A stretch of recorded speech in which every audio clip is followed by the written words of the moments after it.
Hi, good morning. Andito po ulit tayo sa garden at tayo'y weed. Magtanggal ng mga weeds. Yan. Tapos yung bata.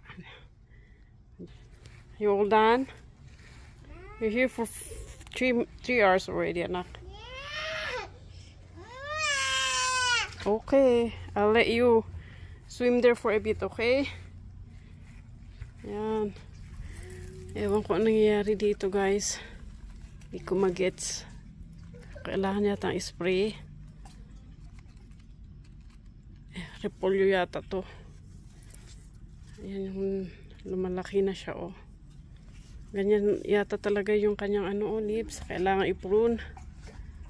So, ayan yung ating talong. Ayan, namumulaklak na sila. Yan. Yung dambuhala nating anong tawag to? Cabbage. Purple. Daming weeds underneath. Yan, may mga wild spinach dyan.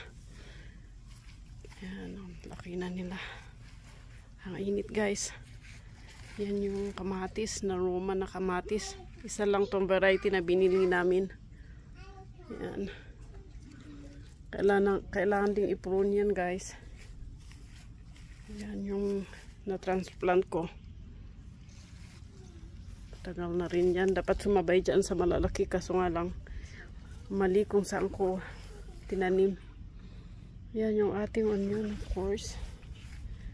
Ito, meron akong may cucumber dyan, guys. Maliit lang siya. Iba yung brighting nyo. Ayan. Ayan, mukhang lumalaki na. Meron din cucumber dyan. Oh. Tingnan natin. Dito. Ayan, yung cucumber natin. Nagtatribe na siya. Ayan, may bunga siya dyan. Oh. Look. Ayan. Oh, yung namatay. Oh.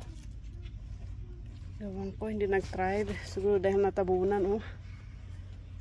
Tapos yung classmate niya ito. Yan ang classmate niya ang lalaki. Ito, pwede nang harvestin. Pwede nang harvest yan, guys. And look, ito yung fancy na spinach. Yung nabibili sa store. Kailangan i-harvest din yan. Kaso may bulaklak na. Na-late na. Marami akong beans dyan, oh. Very crowded, guys. Kailangan mas maluwang na garden. Yan yung ating zucchini. Lumalaki na sila, guys. Yan. Yan. Tapos yan, may mga tawag dyan.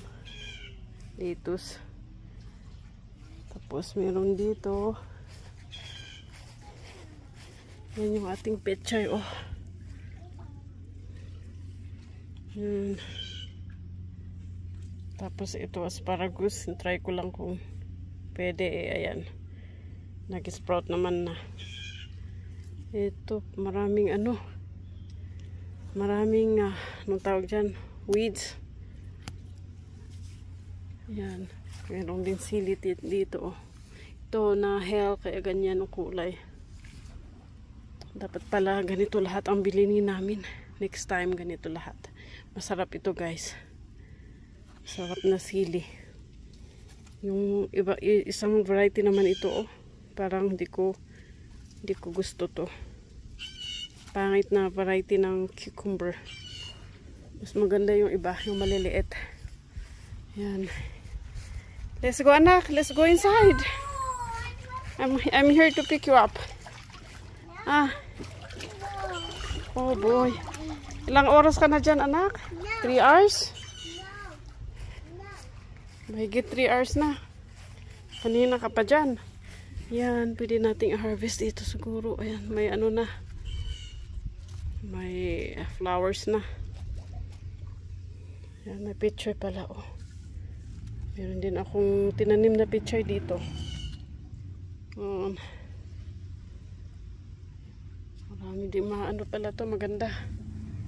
Next year mag-tanim ako niyan. And yan oh. Yung ating kale. Yan.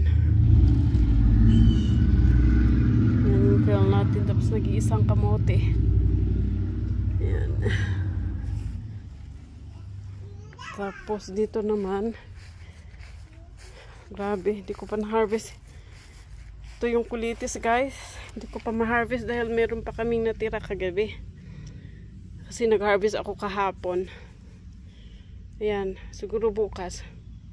Halos isang week na naming kinain to. At least nakakalibre din sa groceries guys.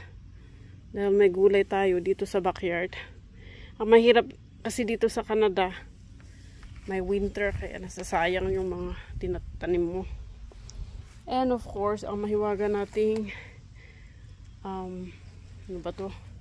Brussels sprout.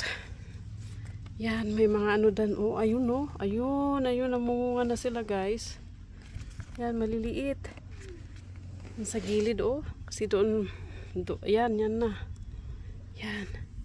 Ang dami nating kulitis oh. Kulitis is life. Ayan, namunga na sila oh. Yan yung, ewan ko ba. Kakapanghinayang. Anong nangyari dyan guys? Hindi ko ma-spelling ba't nagkaganito. Fungus siguro yan. Sprahan ko nga rin. Maya. Okay naman ito. Parang yung talong gusto yung sobrang init. Kaso ayaw naman ng mga ganyan. Ayaw nila ng mainit. Yan. Mag-harvest ulit tayo ng kulitis bukas. Yan. Parang weeding na yan. Yung ating mga grabe. Daming kulitis guys. Yan. May mga ano din dito oh. Ano yata? Ano to? Ligaw na ano. Ito tumubo lang siya. Galing yata sa ano, sa pumpkin. Yung kinuha namin doon sa farm. Tapos nilagay ko dito yung buo. Tapos may ano, may wild na basta. Hindi naman siya wild. Kaso nga lang basta nag-sprout lang siya. Look at this guys. May beans oh. Sitting beans ito. Baguio beans ito guys. Na nasin nung kapatid ng asawa ko. Galing sa Baguio. Yan. Sitting beans. Yan. Yung ano natin. And of course, maraming kulitis oh. Walang katapusang kulitis guys. Yan, meron din ako tinanim dito na asparagus. Kahit dyan oh, kaso na-invade ng kulitis. Ayan, harvest ko yan bukas. Walang puro ano na yan. Yung iba hindi na nag-sprout. Yung tinanim ko na ano, mga ganito. Mga asparagus. So, ito yung isa naming garden. Ayan. So, ayan yung ating vlog for today. Thank you guys for watching. Bye. See you again tomorrow.